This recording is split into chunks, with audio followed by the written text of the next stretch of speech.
ఏదైనా ఫ్యాక్టర్ ఉందా అన్నయ్య దగ్గర నుండి నేర్చుకుంది ఆర్ మిగతా డైరెక్టర్స్లో నుంచి ఇది అన్నయ్య దగ్గర ఉంది ఇది వీళ్ళ అంటే డిఫరెన్షియేట్ చేసుకుని ఉంటుందండి? డెఫినెట్గా ఉంది. అంటే ఇంకో క్వాలిటీ ఉండొచ్చు, బట్ అన్నయ్య దగ్గర ఉన్నది అంటే డైరెక్టర్స్ పర్స్పెక్టివ్లో చూడండి, అన్నయ్యని పక్కన పెట్టి అంతే. ప్రొడ్యూసర్స్ డైరెక్టర్ ఆయన ఇప్పుడు ఈ షార్ట్ ఈ సీన్ ఇన్ని డేస్ సినిమా అంటే అన్ని డేస్లో అయిపోతుంది పక్క. ఈరోజు ఇది రాలేదండి, రాలేదా ఆల్టర్నేట్ ఏంటి ఇమీడియట్ నెక్స్ట్ ఏముంది అది నెక్స్ట్ ఏంటి ఆల్టర్నేట్ రాలేదు, ఇప్పుడు ఈ సీన్ తీయాలి, ఆర్టిస్టులు రెడీగా ఉన్నారు, డేట్ లేవు అంటే ఏం చేయాలి? నేను వీళ్ళు నెక్స్ట్ షెడ్యూల్ తీసుకోండి, ప్లాన్ బి రెడీగా ఉంటుంది అంతే. ఈరోజు ఈ పని అయిపోవాలి, దానికి ఆల్టర్నేట్ ఏంటి? ఆయన బేసిక్గా రైటర్ అవ్వడం వల్ల సో ఈ సీన్ ఇలా జరగట్లేదు, ఇప్పుడు ఏం చేద్దాం ఆల్టర్నేట్, సో అది తీసుకుంటాడు. ఇంకోటి ఏంటంటే ఆర్టిస్టులు ఇబ్బంది పెట్టాడు. సో ఆర్టిస్ట్ అన్నవాడు ఎప్పుడు కూడా తను ఏమనుకుంటున్నాడో సినిమా అది వాళ్ళు ప్రొజెక్ట్ చేయాలి. సో వాళ్ళే డిస్టర్బ్ అయితే బేసిక్గా ఈయన అనుకున్న సినిమా రాదు. ఎవరికైనా డైరెక్టర్ కదా, ఆర్టిస్ట్ని అసలు డిస్టర్బ్ చేయడు. వాతో అంటే అక్కడున్న ఎలా ఉంటుందండి షూటింగ్, ఏదో చిన్న అందరూ జాలీ మూడ్లో ఉంటారు, హ్యాపీగా అంటే కూల్ ఉంటుంది వాతావరణం. అది ఆర్టిస్టులకి మెయిన్ ఇంపార్టెంట్ కదా. సో అలాంటివి ఎక్కువ ఉంటాయి ఆయన దగ్గర, టెన్షన్ ఉంటుంది ఎవరికి. అండ్ స్కెడ్యూల్ ఆ మూవీ షూటింగ్ టైం కూడా ఎక్కువ ఎక్స్టెండ్ అవ్వదు. 60 days and 60 అంతే, లేదా 1-2 days తగ్గుతుంది, లేకపోతే పెరుగుద్ది తప్ప, బట్ ఎప్పుడు అవుతుంది. మీరు ఏడీగా వర్క్ చేశారు కదా, సో మీ డైరెక్షన్కి సంబంధించిన నాలెడ్జ్ ఉంటుంది. ఎన్ని ఇయర్స్ ఏడీగా చేశారు? 7 years చేశారు. సో నాలెడ్జ్ అది బాగుంటుంది కదా దాని రిలేటెడ్ అంతా. మీరు మీ మూవీస్ చూస్ చేసుకునేటప్పుడు డైరెక్టర్ మైండ్లోకి వచ్చేస్తాడా, లేకపోతే ఒక హీరోలాగే చూస్ చేసుకుంటాడు? కథ చెప్తున్నప్పుడు నేను హీరోనే వచ్చేస్తాడు ఫస్ట్. సో ఇది ఏం చేస్తాడు అంతే కదండి. మన కథ చెప్తుంటే నేను ఏం చేస్తాను అన్నదే ముందు హీరోనే వస్తాడు, డైరెక్టర్ రాడు. డైరెక్టర్ వస్తే అవుట్ అంతే. సో నేను ఇప్పుడు నా క్యారెక్టరైజేషన్ ఏంటి, ఈడు ఎలా ఉంటాడు, ఈ కథలోకి ఎలా ఇన్వాల్వ్ అవుతాడు అన్నది హీరో పాయింట్ ఆఫ్ వ్యూలోనే వింటానండి నేను. సరే, మీకు ఆ క్యారెక్టరైజేషన్ అంతా నచ్చేసింది, మీరు హీరోగా ఓకే అయిపోయింది, కానీ కొన్ని మార్పులు ఉన్నాయి అనిపించింది అనుకోండి, చెప్తాను. కమర్షియల్ ఎలిమెంట్స్ కావాలని చెప్తాను. ఆయనకి ఇష్టమయ్యి నన్ను కన్విన్స్ చేస్తే ఓకే. ఒక్కొక్కసారి మంద కూడా రాంగ్ అవుతుంది కాబట్టి కరెక్టే అనుకుంటాం, లేదు ఇక్కడ కొంచెం కావాలి అని అనుకుని చెప్తాం. వాళ్ళకి నచ్చితే అడ్జస్ట్ చేస్తారు.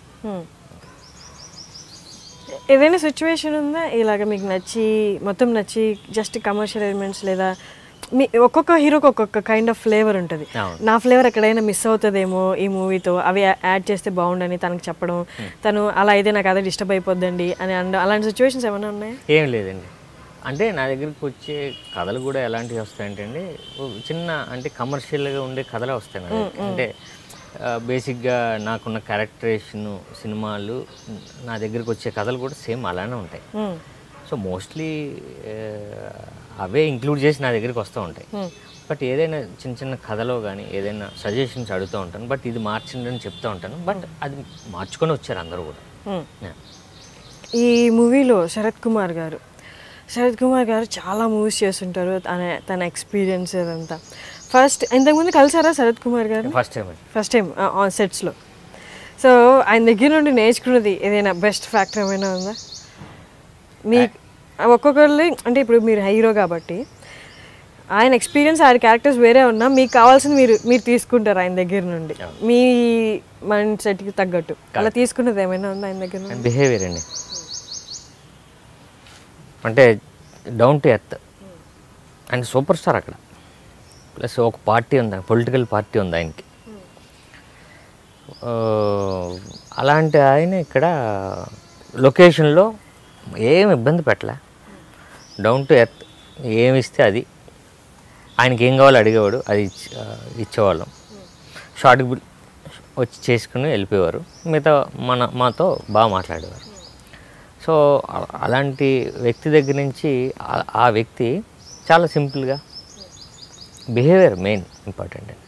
సో యాక్టింగ్ వైజ్ అంటారా, ఇంకా ఆయన లెజెండ్, వాళ్ళ దగ్గర నుంచి ఎంతైనా నేర్చుకోవచ్చు, బట్ బిహేవియర్ మోస్ట్ ఇంపార్టెంట్ కదండి. సో ఆయన దగ్గర నుంచి అది బాగా నేర్చుకున్నాం. ఎవరు వచ్చినా బాగా రిసీవ్ చేసుకునేవారు. అండ్ డైరెక్టర్ గారు సుదర్శన్ శైలేంద్ర, ఆయన గురించి చెప్పండి కొంచెం. సుదర్శన్ అదే చెప్పాను ఇందాక, నాకు అసోసియేట్ దగ్గర నుంచి పరిచయం. కథ బాగా నరేట్ చేస్తాడు. నరేషన్ చాలా బాగుంటుంది. నన్ను కన్విన్స్ చేశారు, పక్కన పెడితే ఆయన వెళ్ళి కన్విన్స్ చేశాడు. సో అందులోనే అర్థమైపోద్ది కదా సినిమా ఎలా తీస్తారు ఏంటి అని. ఇది మీరు అన్నారు కదా తమిళ ఆడియన్స్ తెలుగు ఆడియన్స్ని మైండ్లో పెట్టుకొని చేశారు. ఈ యాక్ట్రెస్ని కూడా అలాగే అందుకోసమే తీసుకున్నా, తను ఆల్రెడీ అక్కడ 4 మూవీస్ చేసింది అన్నారు కదా. కరెక్ట్ అండి, దాని గురించి తీసుకున్నది. అలా ఉంటే రేపు పొద్దున్న ఒకవేళ ఇక్కడ సినిమా బాగుంటే ఆటోమేటిక్గా ఆయన ఏమన్నారంటే అక్కడ రిలీజ్ చేస్తా. సో అక్కడ రిలీజ్ చేస్తున్నప్పుడు ఏంటంటే శరత్ కుమార్ గారు ఎలా తెలుసు, సో అమ్మాయి కూడా తెలుసు, అది నాకు ఉపయోగపడదు. అందుకే ఆదిత్య మేనన్ ఉంటారు ఇందులో, ఆయన కూడా మన తెలుగులో ఆయన బాగా ఎస్టాబ్లిష్డ్, తమిళ్లో కూడా ఆయన బాగా తెలుసు, ఆయన్నే పెట్టుకోవడం జరిగింది. సో అలా మిక్స్డ్ అండి, అక్కడక్కడ యాక్టర్స్ని ప్లాన్ చేసింది. సో సుదర్శన్ గారిలో మీకు నచ్చింది నరేషన్. ఇంకోటి అంటే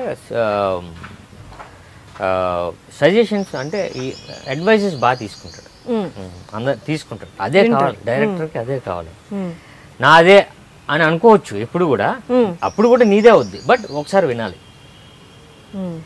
విని అది కరెక్టా కాదా అన్నది చేస్తే ఎప్పుడు కూడా మంచిదే.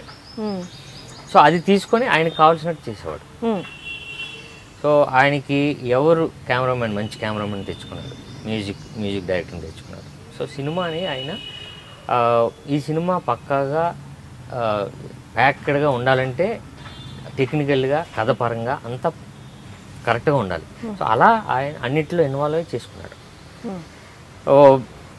అంటే అప్పుడు నేనున్నాను కొత్త డైరెక్టర్, కొత్త ప్రొడ్యూసర్ అనేసరికి తెలియకుండా నా మీద కొంచెం ప్రెషర్ ఉంటుందండి. ఏదో దాంట్లో నేను ప్రెషర్ ఫీల్ అవుతూ ఉంటాను. అంటే కొత్త డైరెక్టర్ కదా, అది ఇలా జరుగుతుంది ఏంటి అని అనుకుంటాం, కొత్త ప్రొడక్షన్ కదా ఇలా జరుగుతుంది అని అనుకుంటాం. సో కొంచెం ఇన్వాల్వ్ అవ్వడం ఏదో జరుగుతూ ఉంటుంది. అది డైరెక్టర్ మొత్తం చూసుకున్నాడు.